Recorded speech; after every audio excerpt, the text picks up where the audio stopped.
Okay, today we have a curlew whimbrel that we are going to fit a bill into. So we've just roughed out the bird so far with a draw knife. And before we go any further, I like to put the bill in so I can start shaping the head. So cut out my bill on the bandsaw. And what we're going to do first is we're going to shape the bill to go through the head, maybe more just through the back. So here's one I've been working on. You can see the oak bill here goes all the way through the head with a tenon, which is pinned with a wedge in the back.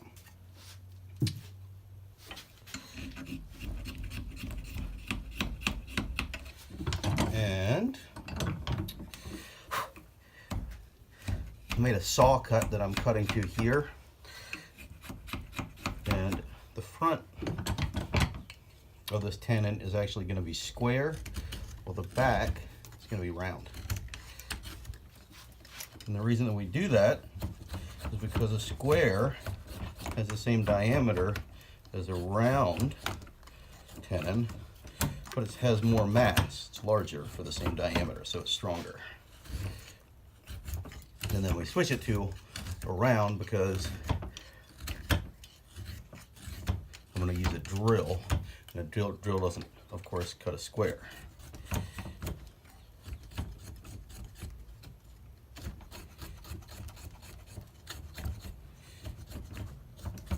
This is white oak. And white oak is typically my favorite to use. It's really strong. So you can see it's relatively easy to carve, for, at least if you're carving something small. You wouldn't want to carve an entire decoy out of it. This piece is particularly hard and dense, which is good. It's a little bit of a curve here in this curlew bill, but essentially the grain goes, I've kind of split the difference so that you can see I'm having a little bit of trouble where it's tearing here. It's at a little bit of an angle, but that's fine, because really the goal is to keep this tip from breaking. So essentially the grain goes just about that direction right there.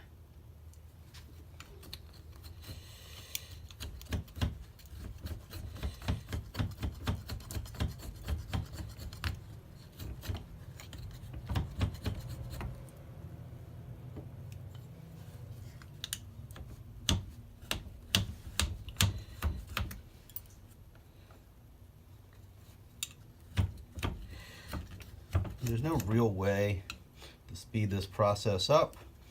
Really, everything just has to be done by hand and trial and error and a lot of practice. Okay. And then just fitting the tenon inside just takes a little bit of just putting it in, figuring out where it's binding up, and going back again. So, we've got that roughed out there. Next, we're going to draw where we would like the bill to go through. Take that line right across the center here. Draw it here on the other side as well. So, ideally, our drill is going to come right out here in the back. So, put it here in our pattern maker's vise, and what I'll do with this line is I'll essentially put it parallel with the ground, roughly parallel to the ground. Get out a drill, pull out my power tools, and so go ahead, using two hands, keep it nice and steady. I use a smaller drill than I want the hole to be, because I get a little tear out there in the front typically. All right, so we line up with the length of the bird and start it. And then we look here and make sure our drill is going with the line that I drew there. And I think we're good. It never hurts to double check. Clean the bit. And if you want to prevent it from tearing out, you can put a block of wood here. You can feel that it's through.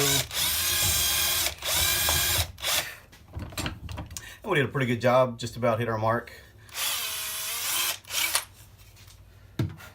And then, since I use a smaller drill, I can take it, and I know I want the hole to be a little bigger, so I'll just work that around a little bit.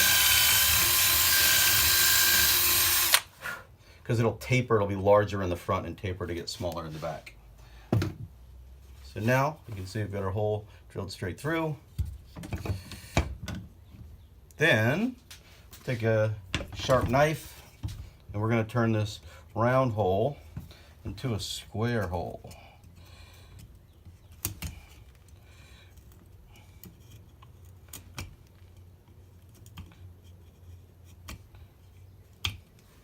Just taking our knife, pushing it in essentially as far as it'll go, which is maybe half an inch, 3/4 of an inch at best.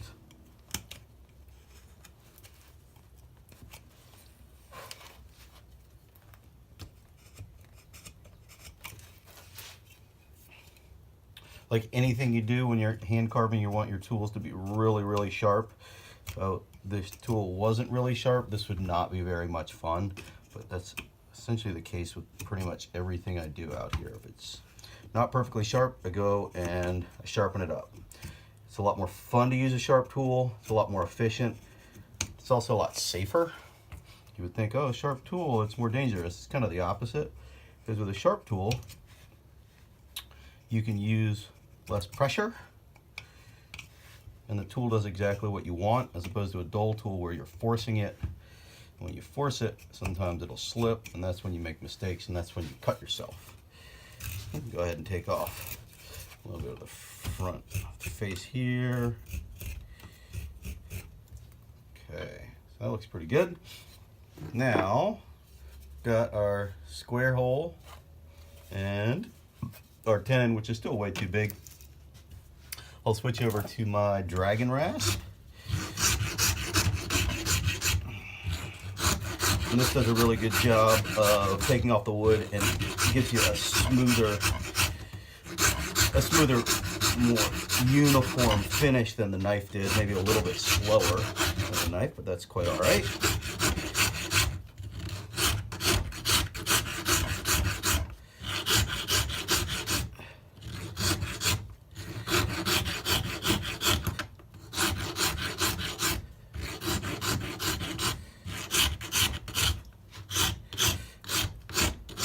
And really all this just has to be done by eye. So I know pretty close to how big I want this to be. It's going to be too big the first time I try to put it in, but that's the idea. I'd rather have this a little bit too big than too small, because if it's too small, there's no turning back. You can't make it any bigger. Okay, so the first thing we need to do is we just need to get the round part roughly the size of the hole, and it is. And now we're just binding up here in the front. So now we need to take this and match it to the square part. So we'll just look and see really what it needs. And for this, I can use my dragon rasp.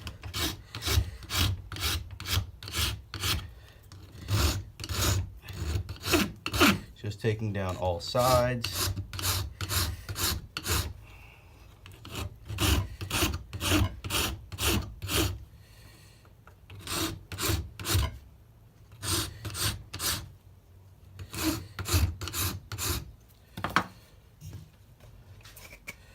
All right, and as we look at it, we're getting pretty close. It looks like I've got a little bit extra there on the top, and also need to move the squareness a little bit further back, tapering it into the round a little bit faster.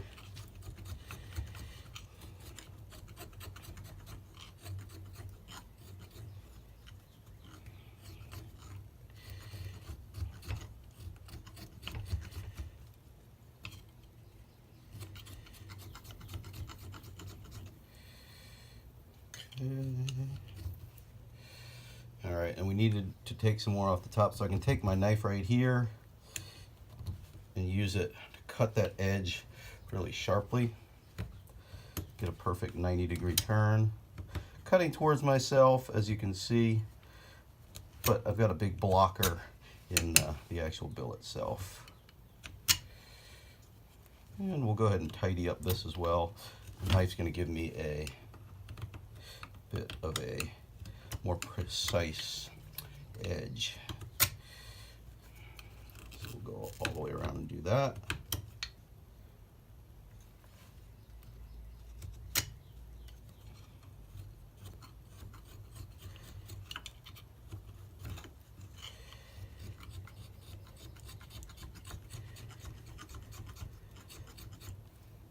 Okay, so now go ahead and try again, and still binding up on the top. So I've got two options. I can either take it off the bill or maybe take a little bit more off the top. So just go back in using my knife, kind of holding it like a pencil.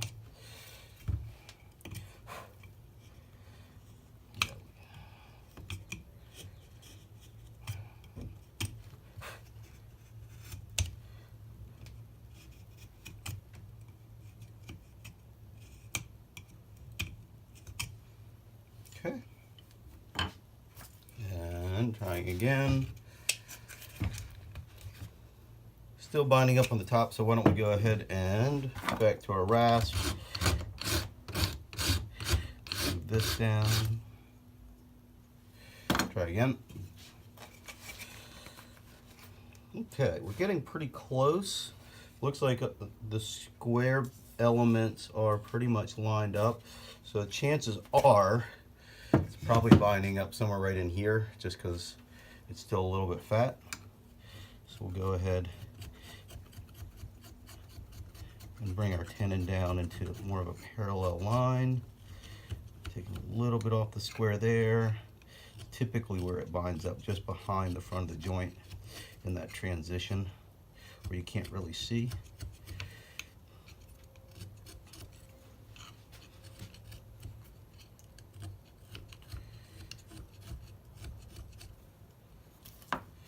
And then we'll try again.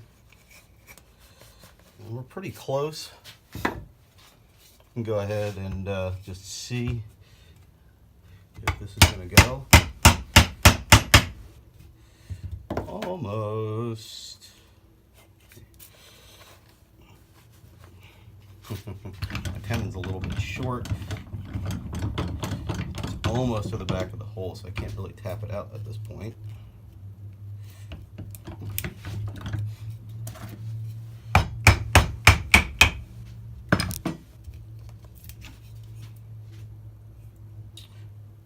And then sometimes you can also see in the cedar where the oak has essentially dented the cedar.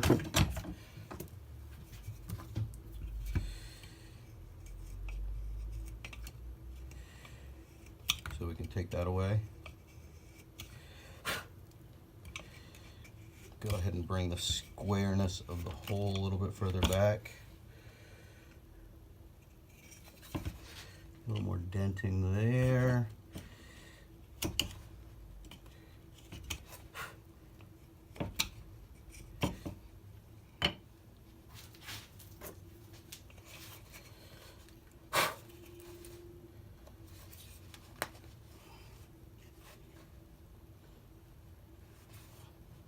Okay, looks like we're binding a little bit on the side here. Go to a finer rasp. Take that down.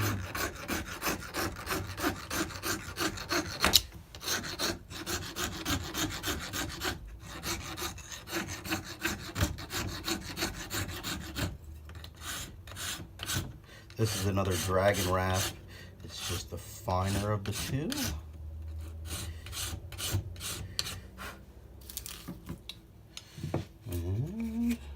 Oh yeah, we're close. Hi.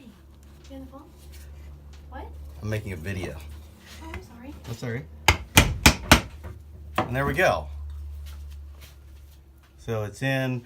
My tenon's a little bit short right there, but when I cut these out, the head's usually a little bit too big, so that's going to come off, and we'll end up pinning the back here to secure it in.